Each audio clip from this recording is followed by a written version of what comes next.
a different perspective as to what's going on with how we can make the most out of what you've got with the crops that you grow and the soils that you have. A little bit of background about who I am. I don't know whether or not it tells you in the booklet, the book that you've got. I am a soil scientist by trade. I have been a soil scientist essentially since I was 4 years old. My dad used to give me a really hard time about when I'd get up at 5:30 in the morning, I'd go out and play underneath the tree by the shed, which had our machinery. I grew up on a farm in south central Nebraska.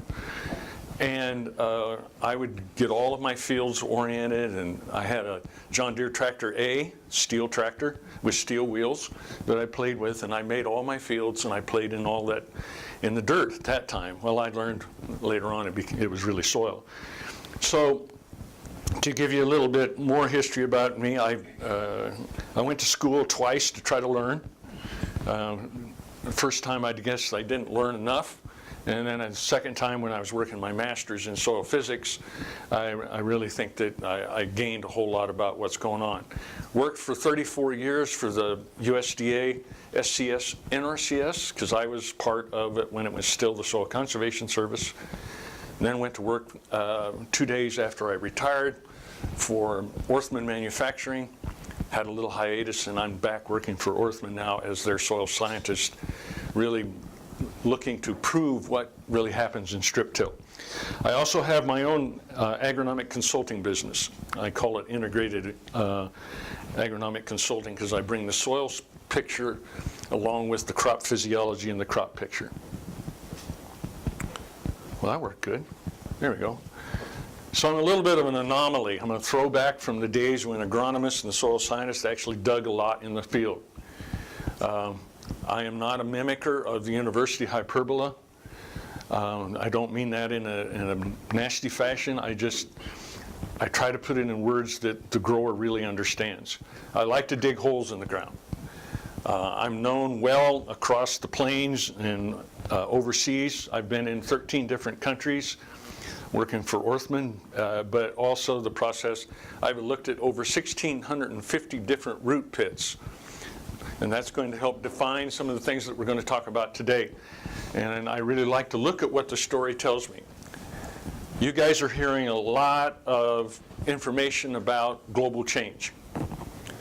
Do you know your best book about global change is the soil? If we know more about what goes on in the soil and how climate has affected soil, we really get an idea. Is global change really that dynamic and it's that important? The soils tell you that climate has been changing all along, all the time, and it really isn't this whole big thing that man has created. A little bit of my opinion. As to what Fred has offered you, he's given you a soils course that actually went from Soils 101 to 104 to 204 to 304 and on up. And your heads are probably spinning a little bit, but I think that what we can do is really give you what the soils really mean something to you about. The soil has, as Fred has talked about, the chemical component, the physical component, and the biological component. We are learning more and more about the biological side of things now that is more important than what I ever learned way back in the late 60s, early 70s in the Vietnam era. How many of you guys think that soils predominantly interact with the root just by 3 different fashions of being able to get water and nutrients into that root system called diffusion, osmosis, and mass flow? Out of that, guys, there's a 4th. And the 3 first ones don't count much. It's biological action by the microbes that live on the root and how they interact with the soil solution and how it gets into the root system. So let me take you down a different tunnel or a rabbit hole, so to speak. That one. Alice in Wonderland. We're moving into the root system and how the root, Alice is down here and Peter the rabbit's up there, and you can see all of the different wonderful things that are in the root system that it's about to see. But that's little bit different perspective, because I like to look at how the worm really sees soils. Because what goes on in that soil is incredible, and it's vibrant to what we're going at. So some of us crazy soils guys, that we know that plants grow with nature's rain, or they get about 98.9% of their water comes through the root system. And of that, the nutrients are right there with it. And too many of us that are in the agriculture world have taken it for granted that the root system is just going to do its job. Well, that's not always true, and I think that what I'll offer along with what Fred has given you will be pretty informative. So let's think that over. How many of you guys saw the movie, the new Alice in Wonderland movie with that particular lady? She was the queen. When she went crazy nuts in this particular scene, and she's asking her little associates, the frogs, who stole her sweet tarts, because she had a great affinity for sweet tarts, a little bit about how sodium has an affinity for water. And as you see in this movie, I couldn't get the movie to stay on the screen to work when I transferred it to here so that they could use it. This little guy, he's sweating bullets, and she's saying to him, "Did you take my sweet tarts?" He's got a little bit of a drip of the sweet tart out the side of his mouth. And all of them immediately, what was the famous thing that the queen said underground? Off with his head.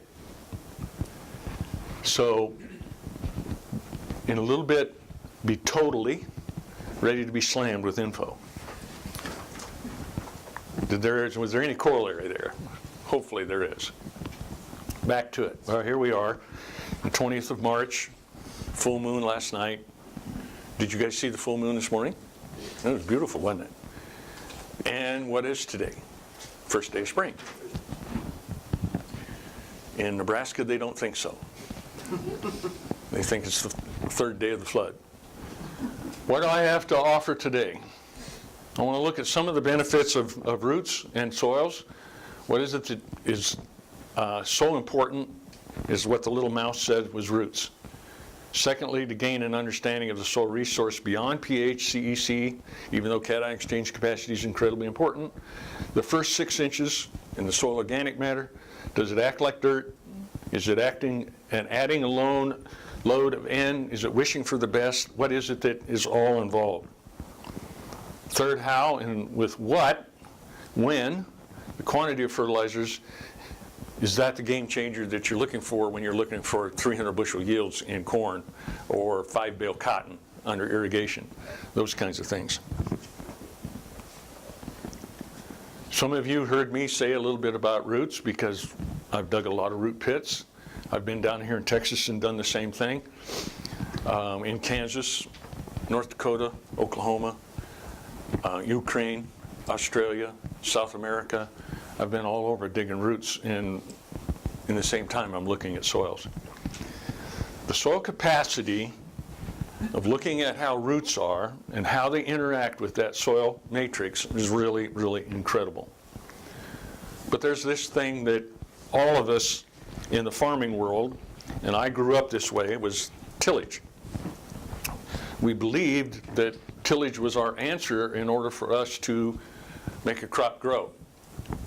Those of you that are growers in this particular room, have you ever been told that we think that when you're really truly being a farmer is when you're on the tractor? Yeah. I can take you all over the world and they think the same thing. If you're farming, you're on the tractor. Truly, if you're farming, you better be holding still, holding that steering wheel, if you don't use your GPS, and understand that it's what's going on up in here, so that we can understand better if our tillage is doing the right thing or the wrong thing. So some of the concepts I want to embed in your heads, starting off with the knowledge of hopefully what Fred has instilled with you and what you've learned from school and your work on the land, that what you have as a water account is really, really important in the soil profile. Timing of all subsequent waterings along with nature's help. What comes on with rain, the hard rain, stuff about that big around, 40-mile-an-hour winds. It accounts for something, usually destruction, but it's there. Where does the plant drink its water? In the soil profile. Can you make that work to your advantage? Where do you guys think that the plant drinks most of its water in the soil profile with a corn crop? When you think about how you irrigate and how you look at Mother Nature, where do you think most of the water comes from? What part of the profile? Yes? Top 2 foot. Okay. Any other answers there? As the soil warms and as the roots are pulled by gravity, and because they don't have eyes or ears or a way to seek water, they're moving down predominantly by gravity. Later on during the soil system in a crop's life, it'll take water and move it up into the root system, store it, and then push it into the plant above ground. Corn is amazing that way. It has the capacity in what they call the phloem packets in the root and in the stalk to store water overnight during its second photosynthesis season of its life, and then deliver it to the plant root and also above later in the day. Can you make that work for your advantage? Yes. When's the best time to water a corn plant? Anybody got an idea? We have found by irrigation and using the process of the probe system that I know that they've used here on the farm at North Texas, that we can find between 1 and 4 in the morning is the best time to water a corn plant. Pretty incredible. And when it does that, the plant's most efficient because of the way it's in photosynthesis cycle. Now, not everybody can do that. I know that most of you are when you're watering 24 hours a day to get around and get the system done. But the corn plant, physiologically, takes water best between 1 and 4 in the morning. Is your last year's crop residue or the lack of affecting your irrigation system? Fred talked about that a little bit. Crop residues are incredibly important, especially in Texas where you guys get soils that'll get hot. Your soil temperatures, when they reach 104 air temperature, they can be 160 on the soil surface if they don't have residue. And what does 160 degrees mean? Fry an egg. So those roots, if they're very shallow, can be killed and they'll just be smoked. They're gone. Unfortunately, that the time has come to give consideration in a different paradigm, I think, of the 300 bushel per acre corn and how residue and tillage and water management and fertility management all fit together. I want to throw up, I don't want to throw up, that sounds horrible. I want to place in front of you a sample of a particular test here for just a minute. This is in really good shape. Soil organic matters are 3.0. The cation change capacities between 14 and 15. Those two things tell us a lot about clay. And these clays here are a mixture, in this particular site, of expanding clays and one-to-one clays. So that's why we have cation exchange capacities of 15. The texture of that soil is a heavy silty clay loam, but the cation exchange capacity is not all that high. What that tells us somewhat, adding to as what Fred told you here, let's see if there we go, the light works, hello. This soil has a pretty good capacity, and you can see what its buffer pH is, 6.7 to 6.8, as Fred mentioned. How that soil can release water and hold on to water.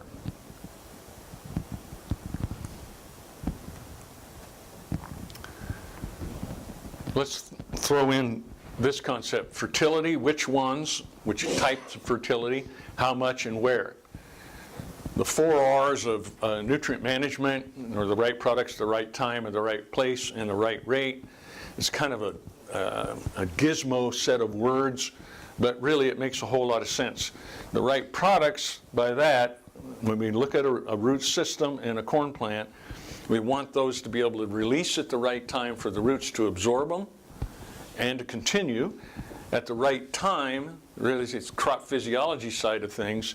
When does a plant require nitrogen? When does it require sulfur? When does it require boron, magnesium, manganese, calcium, phosphorus, zinc?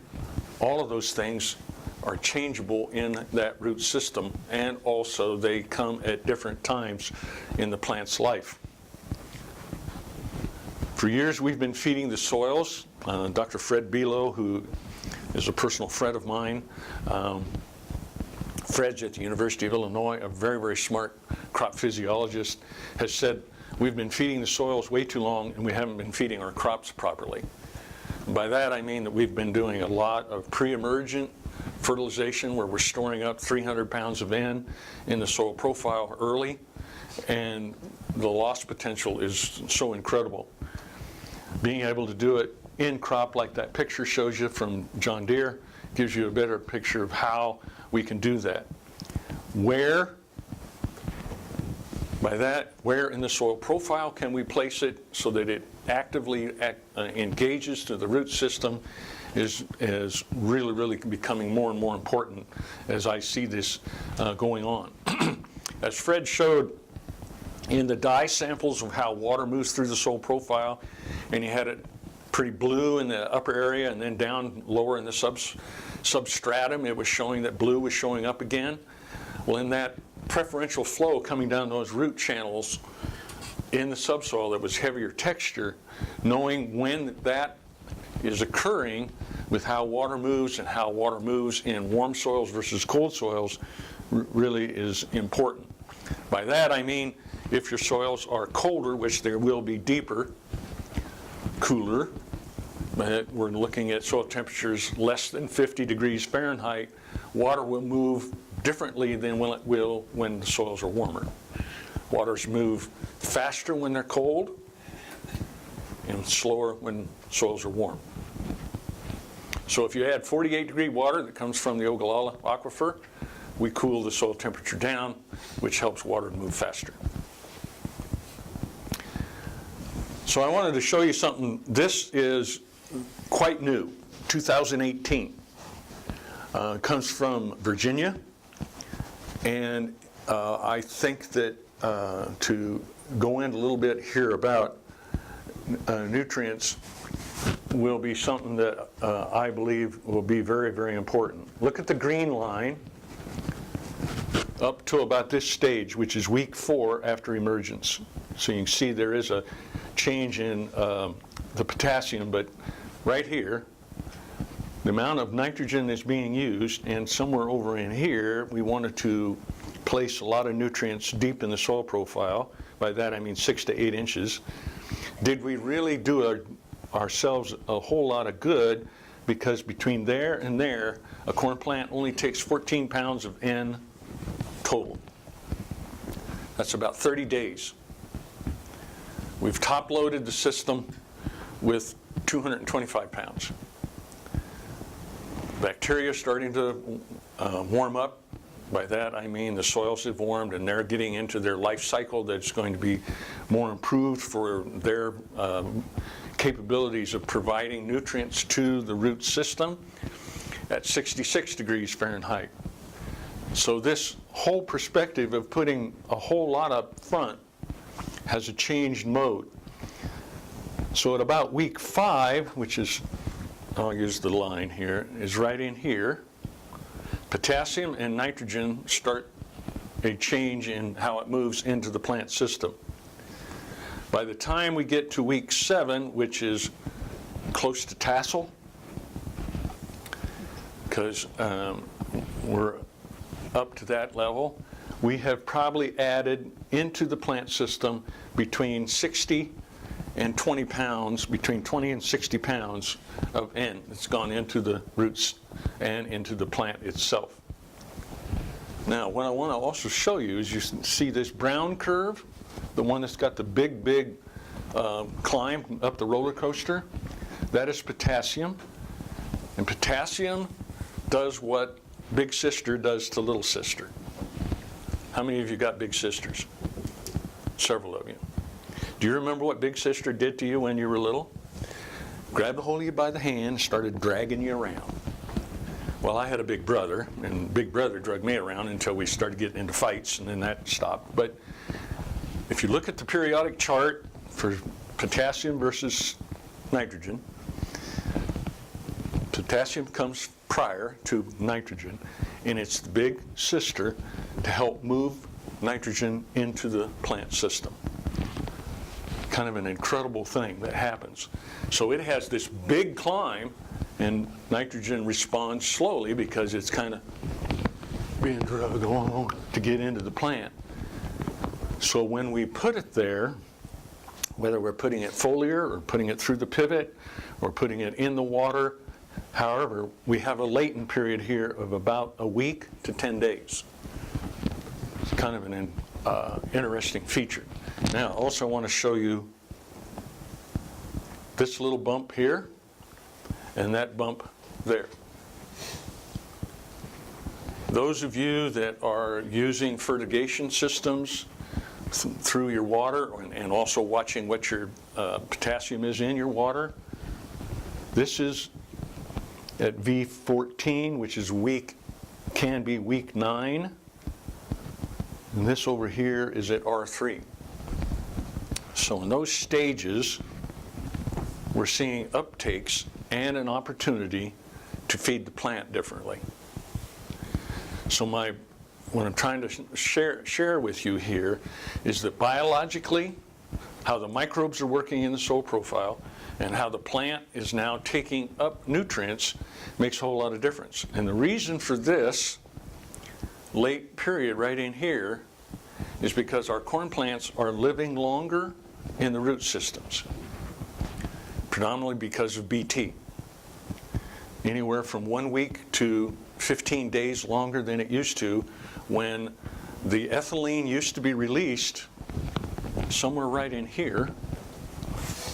And ethylene is a particular hormone and also chemical that is released into this in the cell structure to break all of the phloem and xylem flow that moves the water and the nutrients up and down in the crop.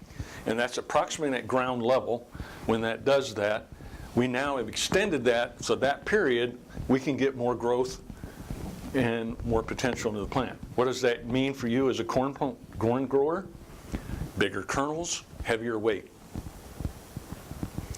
Because you sell weight. You don't sell bushels, you sell weight. 62 and 64 pound corn is now very possible compared to 56 pound corn, which is the norm that we use as for a bushel of corn. We can also see 62 pound soybeans. Again, because of BT, we have those things happening here because we now have a root system that lives longer than we used to. So the person that talks to you about conventional corn, whether if you're an organic farmer, I understand, but the conventional corns that don't have any of those traits that's from BT, they're actually losing ground a little bit from what we can see happening with those particular varieties. Now, look at that yellow line. That's this one. Well, got a big thumb.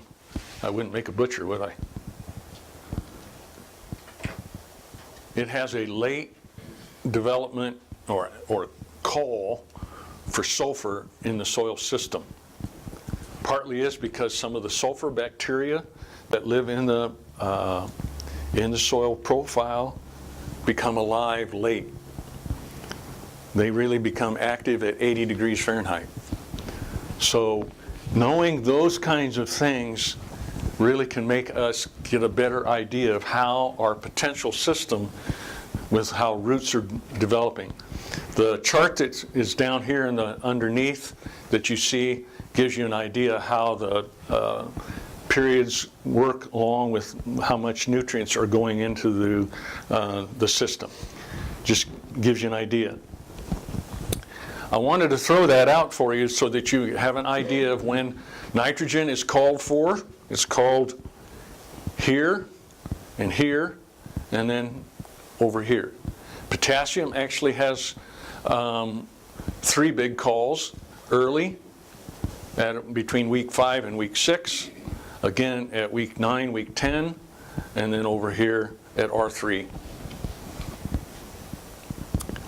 So as we think about fertilizing a plant now, we have a chance to say, where is it in the soil system, and whether or not I can provide this side to really finish up my plant potential. Roots have everything to do with this. In the middle is the root system in a mature corn plant, split down the middle.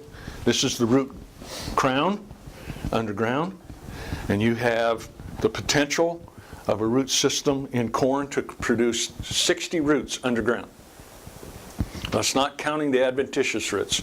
The adventitious roots come out from that crown that goes out to the side and above ground. All of these have very much importance. The seedling root, which is this one, and then there are 6 roots that develop node number 1 around it. Node number 2, they're up to 10. Node number 3, there's up to 14. Node number 4, 14.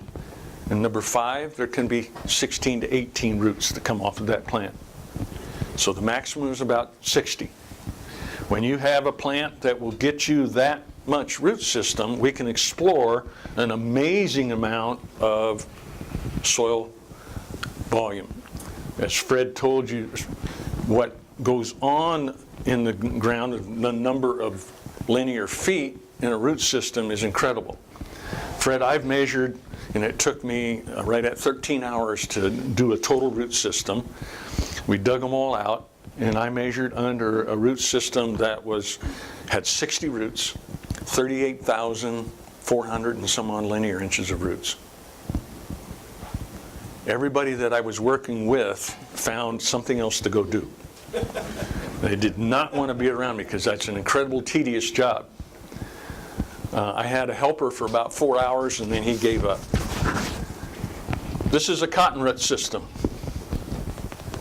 One of the secrets about cotton that I have found in the last 12 years, I want to share with you. You have 3 major laterals. You have the one that's up here at about 4 inches deep. Then you have one here that's about 12 inches deep. You have, there's 4. Then there's one at 18. Then there's this one that shows that can happen that's at 36 inches deep, partly depending upon your soil profile. So the root system under a cotton plant, which is quite unique, we want to make sure that these do a good job, and then this root system in here and this one, because they laterally spread out. These roots in the one that's down here about 18 inches can spread out 20 inches to either side, so it can fill a 40-inch profile. The number of linear inches that I have found under a cotton plant are about 1/3 of what a corn plant will exude. A grain sorghum plant, because you guys do raise grain sorghum down here, will have approximately 1, 2, 3, 4, 5, 6, 7, maybe 8 or 9 major roots that come off of it, and then the rest of them are fibrous roots that laterals that come off the side of it. A corn plant a sorghum plant will send roots over 9 feet in the soil profile. I have found corn root systems here in North Texas that will go 9 feet deep. That's in one season. So they have the potential. Out of that, I want to share with you, a corn plant, its root system likes to grow between 53 and 65 degrees Fahrenheit. That's where the root tip likes to grow. So as you add cold water to the soil system, we cool it down each time, and we can help And then as the climate warms, we can help move that root system deep. That's why you guys in Texas all the way down to the Gulf can grow roots an amazing deep in a corn plant in Texas. You go to Minnesota, no such thing. They just don't grow that deep. Most of the time than not, you'll see roots finish out at about 3 feet.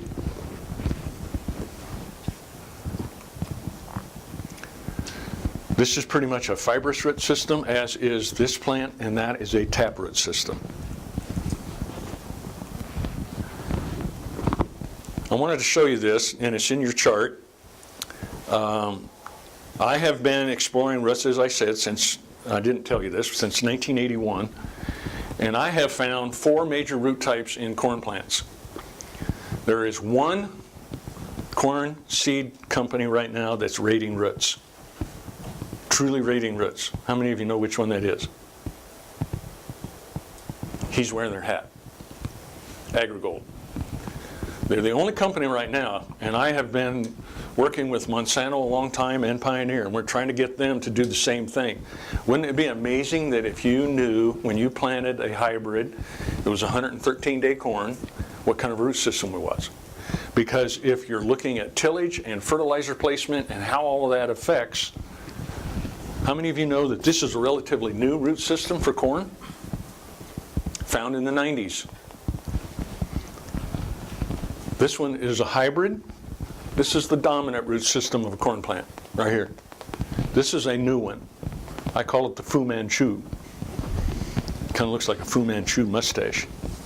For me in the strip till world, I want to place nutrients right here. Would that be a good thing? Oh no.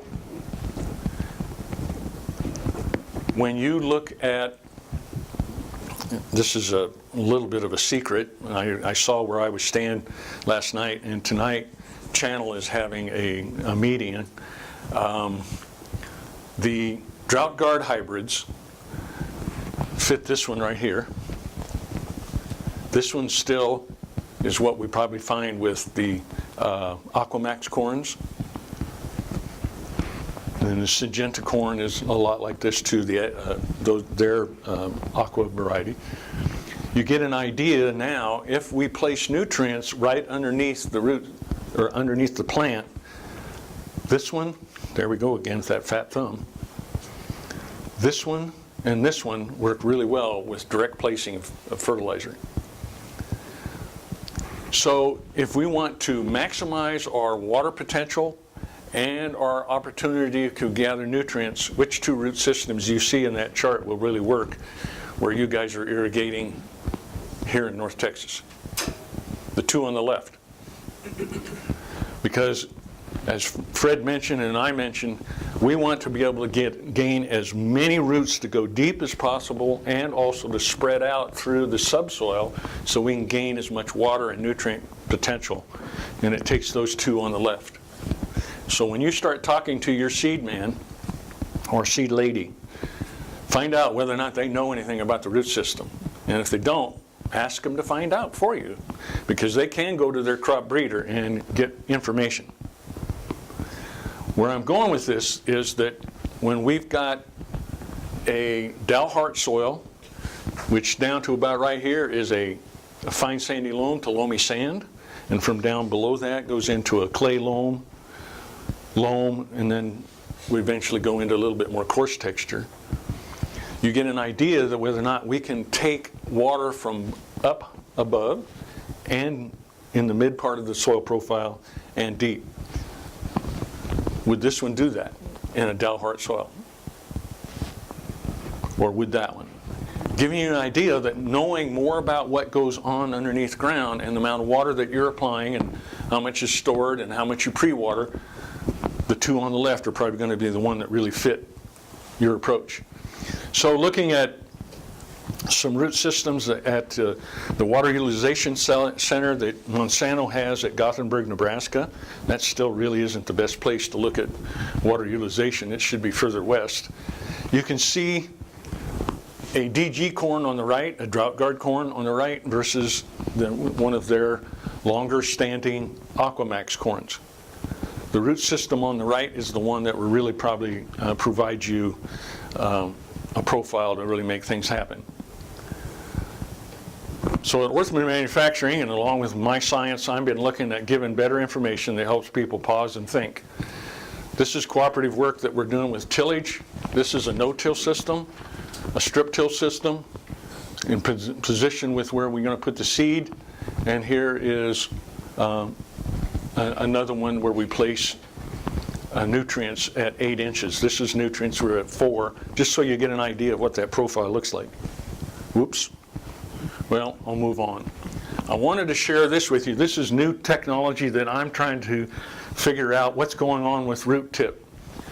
At 2 inches, 4 inches, 6, down to 10, I used a Torvain tool to measure deformity of the soil and how much root pressure when the plant is very, very young does it take to be able to move in and down and through the soil. This is when the soil is near saturation. So the test value on the Torvain said it was 0.75. That equates to about 10 pounds, 11 pounds per square inch of resistance for the root to push through into the soil profile. Let's convert that to energy. That's talking about during a day, it takes 2,000 watts of energy to push through that soil at 10 psi. Down deeper at 10 inches, where we're actually finding some compaction, the soil was resisting at 35 pounds per square inch, or almost 7,000 watts per hour of energy. A corn plant has a certain amount of energy to exert into the soil system to make the plant root move.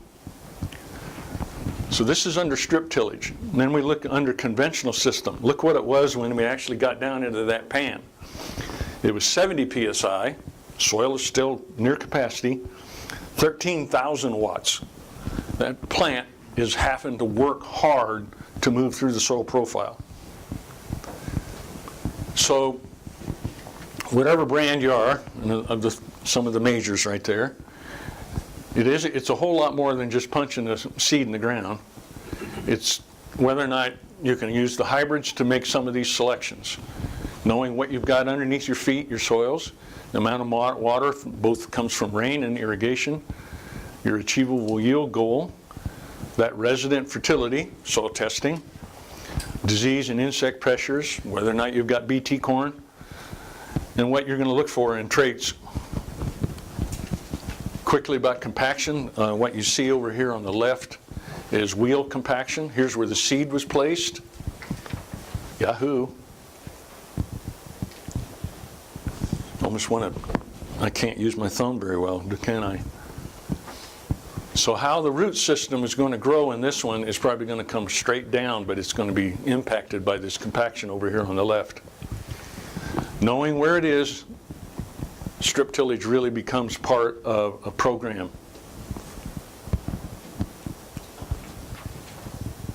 Because compaction will rob yield, it change water movements, both the dynamics in and out and downward.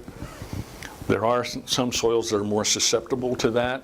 Just a second. I'm not sure what we're showing. This is showing megapascals of resistance. Okay, so essentially compaction. Yeah. Megapascals is the dimension. If you looked at what this was right here in the center, which is at about 7 megapascals, that equates to about 2,000 psi. So it's pretty dense. I ran through a whole lot of things real fast because the time that I knew that I had. I wanted to share with you that if we know more about what's going on in the soil system with roots, and I could talk about roots all day because of that's been kind of my passion along with what I do for Orthman, to give people a better idea of that. If you know your root system and what it can do underneath ground, or how your soils are resisting that root development, makes a whole lot of difference. Any questions? That was a whole bunch and real fast. Sorry. Yeah, I got one. I hope it ain't too dense. I don't think it will be. If I understood you right, you said that when you water with cool water, that makes the roots go down? Can. They can't. Okay, so. Because the roots grow at a certain soil temperature. They like that temperature to like move. that. Yeah, okay. So then, we've always, here when we need to pre-water, there's, sometimes we'll do it early, like before the plant to build up our profile. Or sometimes we can do it after the corn is up. You know, like before, if we can only put on 2,500 a day, there's a period of time in there where you can catch up. We can build profile before the corn is using more. Right. Okay, so, but there's been the thought out there, when you water when that corn is small, that makes the root system shallow, because it's so saturated, the roots don't need to go down for moisture. So which one of those theories is correct? Well, when you run the soil out of oxygen, yes, your roots won't grow. That's part of it. When you're adding 48-degree water, that's usually what the water temperature of the Ogallala, or and the Santa Rosa, unless you go way deep and you get into some of the thermal water. But we're cooling the soil down to a point where those roots don't want to grow because they're too cold. Corn doesn't like wet feet, and it doesn't like cold soils. So that's what you're seeing happen. Your soils stall out, your crop stalls out, just doesn't seem to grow. It just sits there for a while. It's because the soils are both too cool, nutrient uptake is slowed way down, and could be that we were getting a little bit of saturation issue so that it doesn't have a chance to breathe. Does that help? Well, so then basically what you're saying, that can be detrimental. Yes. Water too much for that corn plant. Exactly. Good observation. You had a... Yes, sir. Just, watering shallow, I think that's what you're getting at. If you keep it wet above and keep it dry, a wet spring, we get shallow rooting because the roots don't have to. So what about if you're making slow passes, so you're pushing that water down? Your question. You have information on strip till, but as no-till seems to be the bigger push in soil health, I guess I'm at a point in our business that it's kind of which do we strip till, do we no-till? What is the, and I guess I was going there with you. What advice can you give us? What advice can I give you? Want to shut the door? No, it's good advice. I have found that the no-till system, if it's true no-till, we have a lot of issues being able to place nutrients. You can't get them placed. With strip till, we can. Unless you're coming in with a side dress tool, whether it's a coulter rig or a shank rig, you can place nutrients that way. Otherwise, we're relying upon, did we have to put it all through the pivot? Did we broadcast it? Well, if we broadcast it, especially potassium and phosphorus, they don't move. They move very poorly in the soil profile. Placing it remember me talking about that root system and how it works. If we think about that one on the far left, if you put it in line where the roots are going to be and where they're going to grow, they're going to run into it. Because as a friend of yours is a friend of mine, Larry Murphy. We both know Dr. Larry Murphy, and if we were in this room, you guys would all want to be in the back because he has such a booming voice that Larry just about blasts everybody out of the front 3 rows. But Larry told me a long time ago, he probably told you the same thing. Mike, you don't want to ever think that roots find nutrition, they run into it. So if you're putting it on top, and hopefully it's going to move on down with subsequent irrigation or water from Mother Nature, we're fooling ourselves. Now, no-till works because it's a blanket. It helps water move in through the soil profile slowly. It keeps it from eroding. That's all good. But we're not doing a good enough job placing nutrients without something like a strip till system, where you can pre-plant, strip, and put nutrients down, not to this great big quantity that we have thought we was going to do ourselves some good, but we can place it in the path of the root. Then knowing whether or not the structure of the root goes out a long ways like this, or is it tucked in really, really tight. A lot of the new root systems that are of that one that's on the left only go about 8 inches on this side of the plant and 8 inches on that side of the plant. So if you're a narrow row corn farmer, 20-inch row corn farmer, that's the system really put into play, whether it's no-till or strip-till. So, long-winded, I believe that even though the no-tillers will argue with me very, very stringently, strip-till is a system that works better than no-till. Now that sounds like a commercial, but I've looked at plants all over the world, ladies and gentlemen, and we're noticing that strip-till will outperform. And some of the researchers now that we're really locked in tight with no-till are seeing that strip-till has an advantage because we can place nutrients. And we give that immediate root zone a chance to work in an environment that doesn't have the compaction issue of soils being too tight. Does that help? Yes. What's your nitrogen recommendation on strip-till for this area?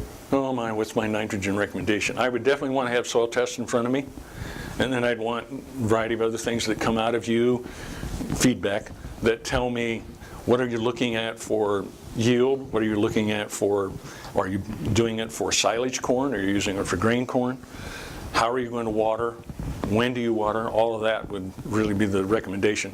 That sounds like I threw out and beat around the bush, but I would never be looking at 300 pounds of N total, never. We now can produce 300 bushel corn on 200 pounds of N. Now you spoon feed it. It's kind of like a hungry teenage boy. I was one when I was growing up.